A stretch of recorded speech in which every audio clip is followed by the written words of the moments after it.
Hello, everybody, and thank you for tuning into this special broadcast of POL 305.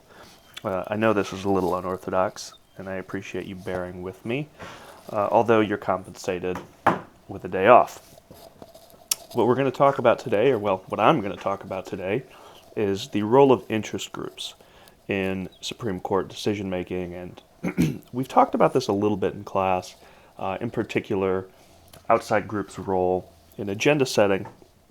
But here we're going to talk about how groups participate, whether they participate, and whether that has any effect. And we'll actually talk mostly about the descriptives of interest group participation in lieu of talking about the types of effects that they have. So let's jump right in. The first question is whether or not they even matter. We know that they have influence at all levels of electoral politics, right? They donate to campaigns. They actually help write some of the bills that congresspersons pass at all levels, state, federal. They testify in front of Congress, in front of whatever other agencies. They help bureaucrats decide what rules to make. They have all sorts of influence. Of course, people sort of hate lobbying groups because of this. The question is, what role do they play in the judiciary? The reason is, most people in the judicial system are not elected. They don't actually draft legislation, right? It's sort of, they craft it themselves via the bargaining process, as we discussed recently. And they implement their own rules, so they sort of don't need this hand-holding that some of the other political agents do. The short answer is that interest groups primarily use the judiciary as sort of a tool for their own policy success.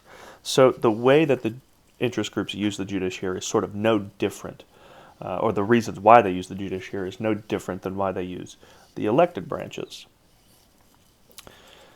There's basically four ways that interest groups can get involved in the judicial process.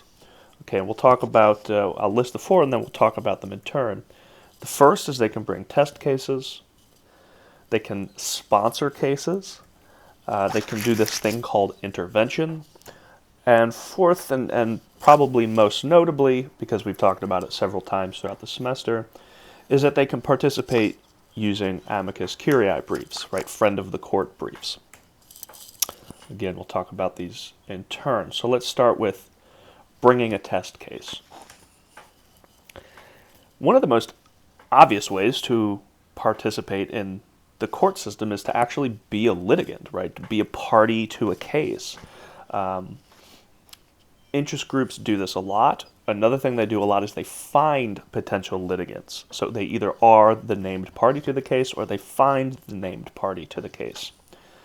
In other words, they can file a lawsuit or they can file a lawsuit on behalf of somebody who agrees. Standing to sue is important here. That's why they might not always file a lawsuit in their own name. They might not have standing to sue, so they go out and find somebody who does have standing to sue. We've talked about standing a little bit, not too much. So if you have any questions about this, we can discuss it later on down the line.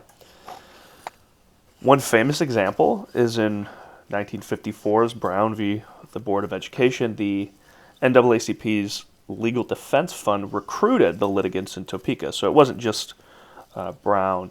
There was some other people, and there was other litigants around the country. And the NAACP recruited these folks because they were good candidates to sort of bring this suit. So the NAACP itself wasn't able to bring lawsuit. They weren't affected by school segregation. They were adults, so they recruited people who were affected by it. This is kind of the most obvious instance of when groups are unable to achieve policy success through the traditional means, that is, through the elected branches. They go to the judiciary. Okay. The second way to participate is sponsoring a case. This is actually really similar to a test case, but the group isn't actually part of the litigation. So they're neither part of the litigation nor do they sort of find a person to be part of the litigation. What they do is they provide attorneys, staff, all these other resources to the litigant that they want to back. What the sort of difference is that when they sponsor, the group joins once the litigation's already underway, instead of being a part of it from the beginning. So a test case, they build it from the ground up. When they sponsor it, they sort of jump in already. So they jump in when it's at an appellate court. The reason they wait until it's in appeals is because they want to know what the outcome was. If they're satisfied with the outcome of the district court, they wouldn't get involved. Right, so what they do is they look for target opportunities to take over cases that are already underway that fit their agenda. So they don't have to build them from the ground up. They just find ones that are already going on that make sense to them, and they join them. So that's sponsoring a case. The third way to participate is intervening in a case.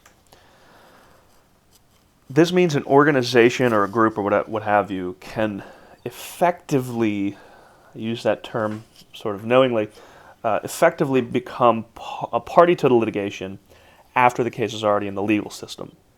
Okay, so this is not sponsoring and it's not a test case, but they actually become part of the litigation after it's already ongoing.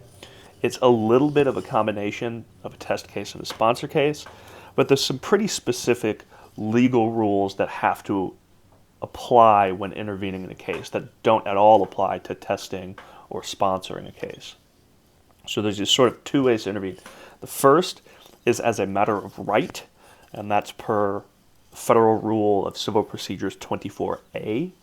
And what that means is if a group can show that it's authorized to intervene under some federal statute, so that is Congress passed some law that says groups like this are able to intervene, they're allowed to, or if a group is able to show that they have an interest relating to the property or transaction that is the subject of the action. So basically, if they're going to be directly impacted by the litigation, they can join it. So if the outcome is going to directly impact them, they can join it. But what also has to be true is that the interest of the party in the litigation isn't going to help them. Right? So basically what's going on here, if somebody wants to intervene or if a group wants to intervene, they have to show that the outcome is going to impact them, but the party to the case isn't representing their interests. So they're going to be adversely affected even though they get directly impacted. Okay, if that's true, they can be part of the case. So they can be a named part of the case. Now, I'll say a little bit more about what that means in a moment. The second way to intervene is not as a matter of right, but it's by having a claim or defense that shares with the main action a common question of law or fact, and that's Federal Rule of Civil Procedures 24B. So basically what that means is if they have sort of a very similar question, they can also ask it, but they don't have to go through all the sort of rigmarole of Rule 24A of proving that it's going to impact them and that the current litigant doesn't have their interests in mind. So what I meant by if they intervene, they sort of become a full party to the litigation. They have the same rights as full litigants, right? They can introduce new arguments, they can make unique arguments, introduce testimony or evidence, things like that. But that also means they have to abide by the ruling. That's not so surprising because they wouldn't join if they didn't think the ruling was going to affect them. Importantly, this basically never happens. This is kind of a high burden, right, showing via 24A or 24B that you can intervene. Groups really don't do this. Long story short, this is sort of a very uncommonly invoked way for a group to join litigation. The most common way, as I think you would expect then, is filing amicus curiae briefs. Right, remember that's Latin for friend of the court. And to file an amicus curiae brief, you have to be a third party, so you're not a named party on the litigation. This is far and away the most common participatory technique. Groups file a brief advocating a particular position. A lot of times they discuss why the justices should take a case. We've already talked about this in this semester. There are 2 points at which a group can file a brief. The first is at the agenda setting stage. In that instance, they would urge the justices to take a case or maybe not to take a case. The second point is after that case has been taken, they can file one on merits. So they would discuss why the justices should take the case in the circumstance of agenda setting. They talk about potential legal outcomes, precedents that the justices should be implying, implications that they may not have thought of. Anybody is allowed to file an amicus brief. Private groups have to obtain written permission from the parties to the litigation to file. Parties almost always agree. If one or both of the parties don't, the group can ask the court if they can file, and the court almost always agrees to this. It's like 99% of the time, seriously. So even if the private group doesn't obtain written permission, they're pretty much allowed to always participate. Federal, state, local, and other governments do not need to ask this permission. They are always permitted to submit an amicus brief. Even though everybody can submit one, these briefs have to meet sort of certain standards, certain criteria. They have to expressly advocate a position, like in so many words. For instance, they might have to say, we think you should overturn the lower court ruling, right? They have to be very explicit about what their position is. They also have to present new information or new points of view. They can't just reiterate what the attorney's briefs say. And these are according to the Supreme Court's own rules. The rules explicitly state they are able to discount or disqualify briefs that do not present novel information. What this means is that a third party shouldn't just write, hey, we agree with the petitioner, which would kind of be silly anyhow because these are not free to file. They're pretty expensive, so it would be a waste of a lot of money to present a brief that didn't urge a new position. In fact, the court so adamantly wants them to present new information that they changed the due date for amici in 2007. Prior to 2007, amicus briefs were due the same day as the legal briefs. Nowadays, the last 11 terms, the amici are due 1 week after litigant briefs. That gives the writers of the amicus briefs the opportunity to read the legal briefs and make sure that they're not making the same argument. Another thing, not so recently, that the Supreme Court changed is 20 years ago, they made it so every single amicus brief that has filed has to reveal if the litigant attorney wrote it or wrote even part of it, as well as who contributed money to it, especially if the litigant's law firm paid some money for it. The reason for this is because they don't want amicus briefs to be a workaround for page limits in the legal brief. So the legal arguments can only be so long. They don't want attorneys who go over that limit to just supplement the argument with amicus briefs. Perhaps I should have said this at the very beginning, and I apologize for not, but the Latin version, singular, is amicus, and the plural version is amici. So the I replaces the US, kind of like alumnus and alumni. So sorry if you've been confused on that point. So let's talk briefly about the history of amici. The first time an amicus brief was ever filed by an interest group that wasn't a government was in 1904. Of course, that seems like a long time ago, but that means there was, 115 years of Supreme Court history without a single non-government amicus brief filed. Since then, especially nowadays, they're a very important and common part of the legal process. There's amicus briefs all along the way.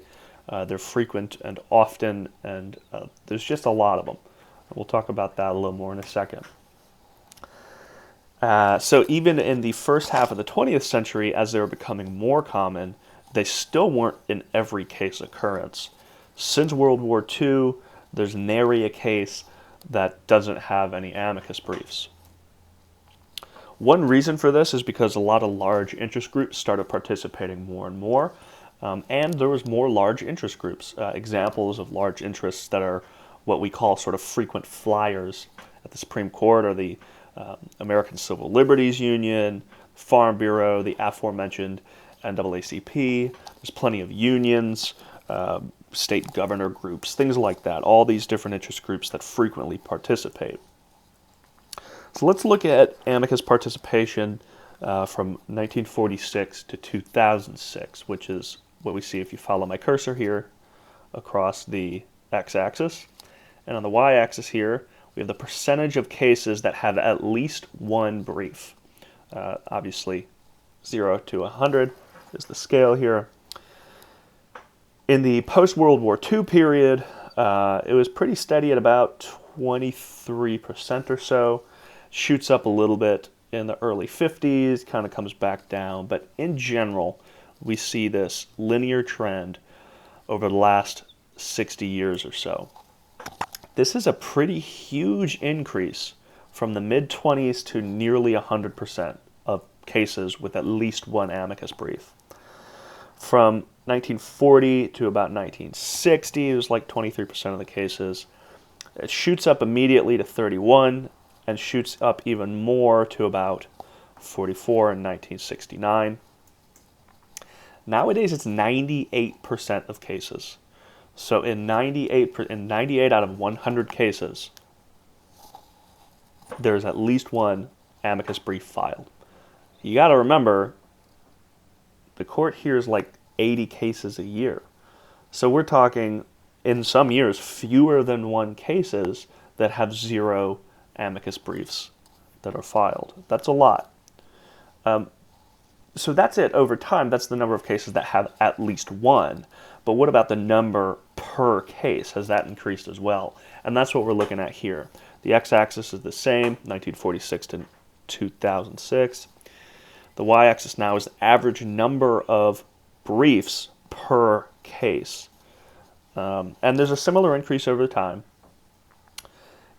So the previous graph showed that there's more cases with participation. What this is showing is that there's more participation per case. Until about, I don't know, the late 1960s, if you follow my cursor, there was only one amicus brief per case on average. This shoots up by 1990. It's like 4. Nowadays, it's 8, 9, 10 amicus cases per year. Per case. Given this, that's a lot of reading for the justices to do. In addition to the 2 legal briefs that are filed in every case, the lower court outcomes, now they're getting 7, 8, 9, 10 amicus curiae briefs per case. It's no wonder that the docket is ever shrinking. I think this is one of the reasons that we see smaller workload. Each case just takes much more work than it used to.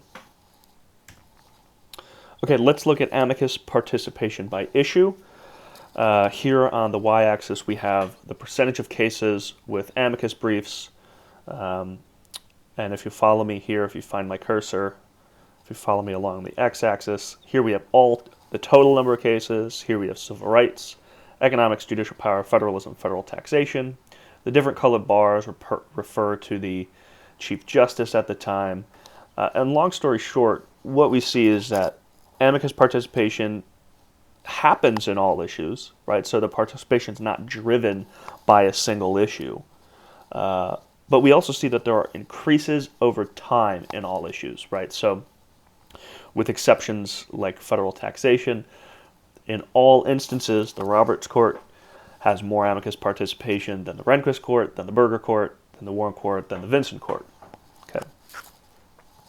Obviously, this participation is higher and sort of increased a little bit more in areas like federalism here and civil rights here. It's more there than in like taxation. Okay, so again, there's amicus participation in all issues, and it's really high in all issues nowadays. For the Roberts Court, the 3 terms for which there's data for this figure, in every single federalism case they heard, there was amicus participation. Similarly, it's always above 90% except for federal taxation for the Roberts Court. Okay, let's move on to the question of who participates. Okay, there's a bunch of different types of groups that participate. Right, like I was saying at the outset, people hate interest groups. It's sort of like a bad word when it comes to politics. But for the court, or for the judiciary more generally, it's not just these moneyed interest groups that are participating. For instance, in 1995, corporations were only on 12% of the amicus briefs. Right, so that's not very high, given that when we think interest groups, we think, oh, it's just, these big groups throwing their money around, sort of flaunting their privilege. That doesn't seem to be what's going on in the court system. Instead, so it's not like lobbying in elected politics, right? It's a diverse bunch of groups. You have public advocacy groups, public interest law firms, these ad hoc collections of people. You have congresspersons at all levels. So you'll see somebody from U.S. House of Representatives or maybe a state senator file a brief. You'll see states do it, academics do it, police. All these sorts of different groups participate. And a lot of times it's individuals. It's not collections per se of those people. One way to highlight sort of who participates is to look at a case where there was a lot of participation. So let's look at the types of people who participated in D.C. versus Heller, a 2008 case, one of the biggest Second Amendment cases of all time. So here, if you'll follow my cursor, we have the type of individual who participated. The second column here is the number of briefs, and the third column is the number of amici. What that means is the number of friends, right? So that's the number of people. So you can think of that as like, here is the number of briefs, and here is the number of signatories to that brief. So what we see here is that individuals make up a huge number of the briefs filed. So 24 of the 67 total briefs came from individuals. So that's 35% of the briefs were from individuals, but 70% of the signatories, so 672 of the 951 signatories to the amici in D.C. versus Heller were individuals, by which I mean academics, district attorneys, members of Congress, state legislators, stuff like that. Okay. It's mostly, though, public advocacy groups. So groups like the NAACP, American Hunters and Shooters Association, right? They comprise 49% of the briefs, but only about 17% of the signatories. So what I kind of want to highlight is that even if we have, again, this sort of pejorative idea of interest groups dominating politics, what we see here is that in terms of people or sort of individuals participating, it's mostly individuals. It's not just these big groups. Lots of different individuals take part here. But one thing that's really interesting is that not a single corporation filed a brief in D.C. versus Heller. And you would think that, especially for like gun rights, you would have gun makers participating. But as it turns out, they're not. So we see all these sorts of institutions like unions, like the NAACP, the NRA, all these groups participating, but no corporations. So let's sort of wrap up with whether groups have an impact. There's tons of interest group participation in the judiciary. Okay, the question is whether or not it matters. Are they just sort of participating for their own health, or are they actually influencing the justices? And we're not really going to take a look statistically here. I'm just going to summarize some of the findings. Importantly, the main purpose of these briefs is to provide information to the justices that they may not already have. So given that information, I'll let you sort of draw your own conclusions about what having an influence or what having an impact might be.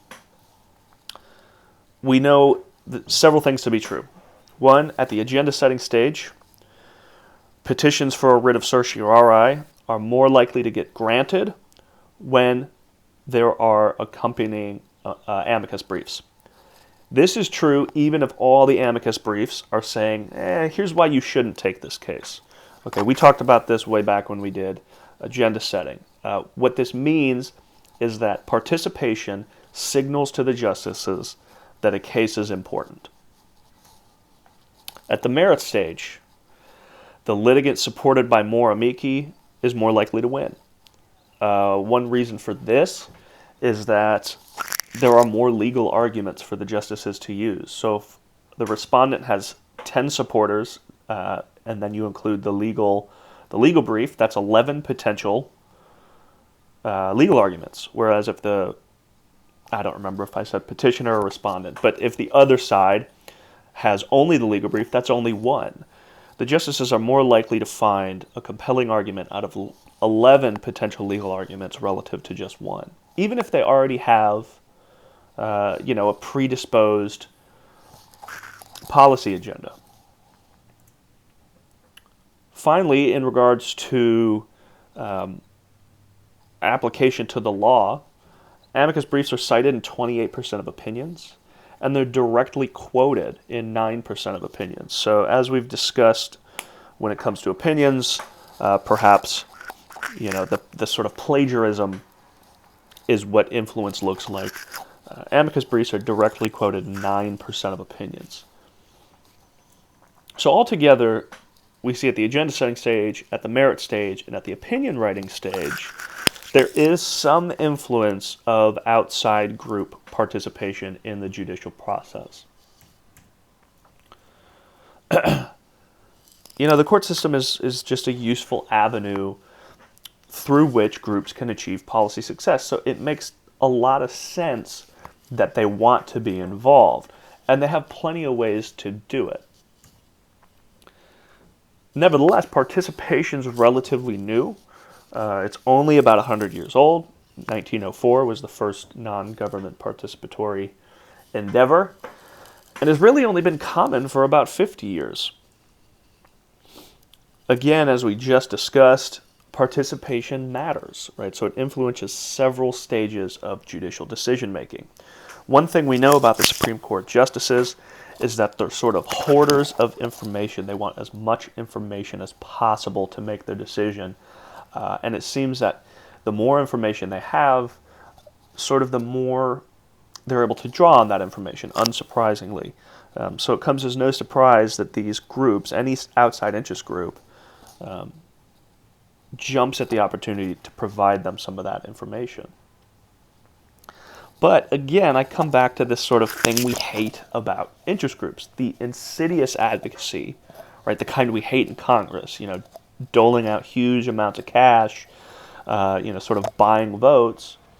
That doesn't seem to influence the judges so much. And a reason for that is because that's sort of not the type of participation that's going on. One reason that groups like, gun manufacturers may not have participated in the Heller decision is that maybe they thought, even if they had a totally unbiased opinion on the Second Amendment, that the justices would discount it as economically motivated. I don't think any groups worry about legislators believing their intentions are economically motivated. So maybe these groups just sort of think about the judges, the justices, in a little bit different way than they do other political figures. So one thing that I'm going to leave you with for you to mull over before we meet Monday is whether interest groups deserve this scrutiny when it comes to the judiciary, right? People hate interest groups, and I'm wondering whether you think they deserve that scrutiny in regards to the judiciary. They do have an influence. Maybe it's not just a moneyed influence, but they do have an influence. So outside groups that are not party to the cases and controversies that bring suits before the court do have an influence. And I want you to think about whether or not we should hate them for that. All right. Thanks for tuning in. Hope you have a good weekend. I'll see you Monday.